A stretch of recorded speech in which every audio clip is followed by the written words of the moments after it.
Hello and welcome. My name is Kevin. This is Do It for Bruce. We're here in CK3 once more with another time lapse. This time we are revisiting two immortals who are trying to figure out what to do in this crazy world of CK3. We've got our boy in the north. We got the Bruce family ran by Jarl Toke of the Islands. He's got his normal 100 stats. We gave him genius stuff. We gave him Herculean, beautiful, immortal. He's got a bunch of things to help him out to not get so stressed out. But we'll see. We'll see what happens there. We've also given him much more land so that he has a better jump start on taking over the rest of the world. In the south, we have the Bruce family. He has the exact same thing going on. We've given him a little bit more land too to jumpstart his journey. We're going to run it from now 867 to 1453 or whenever the actual game ends and see who will be the most powerful of the two families. My guess right now, neither of our boys make it to that end. They're either going to get taken out or they're going to take themselves out. My second prediction is of the two of the Bruce family is going to do better just because of clan usually does much better in the long run, just it's easier to maintain. With that, we will see you in a bit when we check in them in about 133 years. So see you then.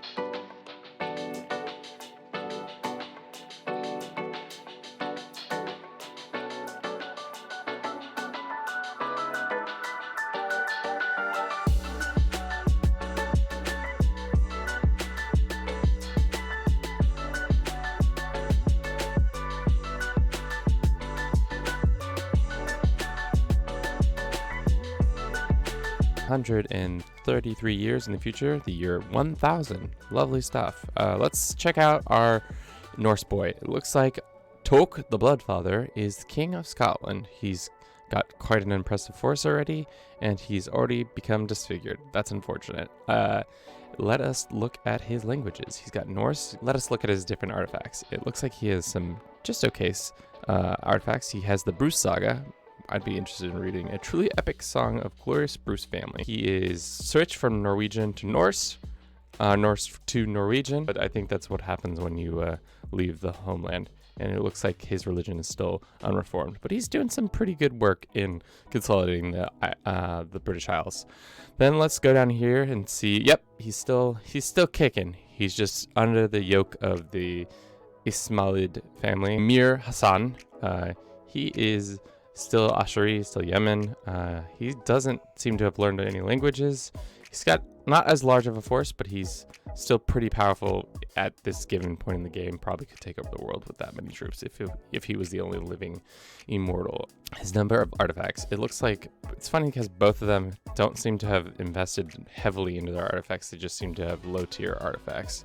I wonder what that is. I also would like to look at their decision making so far. Looks like, yeah, so they are starting to complete their lifestyle decisions and all that, so that's exciting. The most powerful, then it's Ashari, and then Orthodox Tengri. Yeah, still pretty standard just for now, and I don't think anything's gotten too crazy just yet. Yemen, nothing that I can see. 200 years and see how things progress and what's different. So I'll see you in 200 years.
Been 200 years. Let's check in and see how the Al-Bruce family is doing. It looks like they've done much better.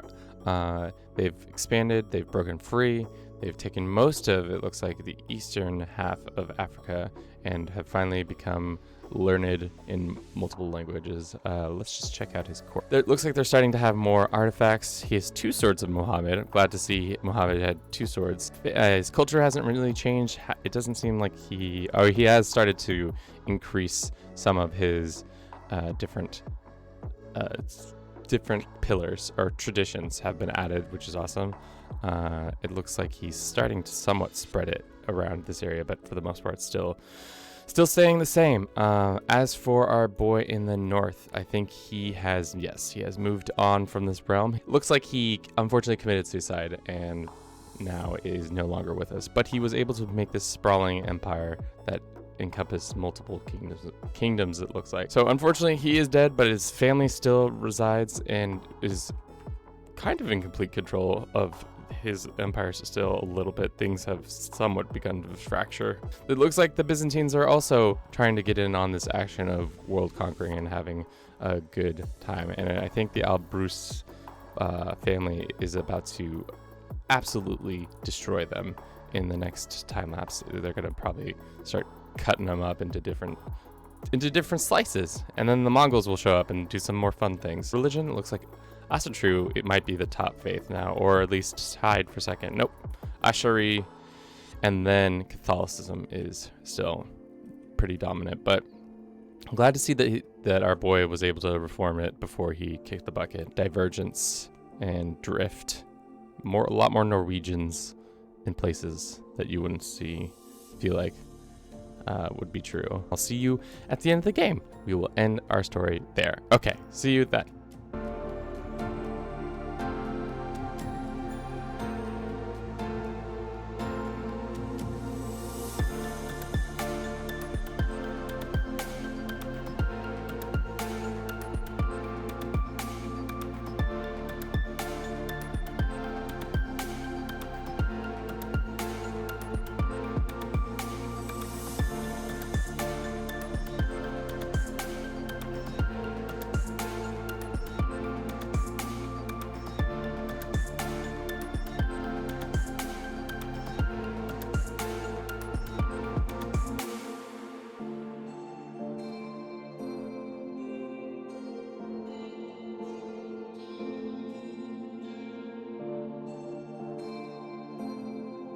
All right, here we are at the end of the game.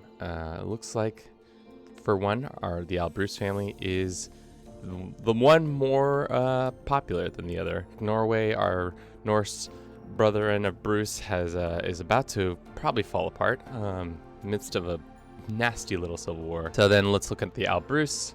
Looks like our boy has passed on, unfortunately. He has also committed suicide, unfortunately.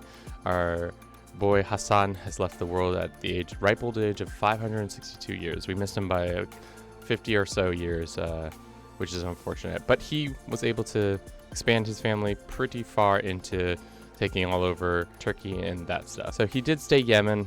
He did stay Ashari. He did live for a long time and had 85 children, which is quite the brood. But that's what happens when you live 567 years. You just have a massive amount of culture first, because we want to see if the Yemens ever did anything fun. No, they are zero fun. He did not diverge it that often. He did add some things, but never was he changing it that often. But it looks like his descendants have become Greek. Religion, it looks like Asatru has become the main religion in Europe outside of some little bastions of Catholicism here, and it looks like Orthodox has been almost completely pushed out. Tengri owns the east, that's not surprising, or northeast, and then Ashari pretty much goes from coast to coast. Ashari, then Asatru, Tengri, Orthodox, and Catholicism. Not too shabby for Asatru actually getting reformed, but that's what happens when you have immortals to do actually long-term work in getting things done. Development-wise, not as developed as you would think. You'd think there would be a lot more development, especially in these areas that the start happened. This is another one. Arabic, yeah, that's gonna be probably pretty standard, except for a couple people. Oh, Brythonic, look at you, boy.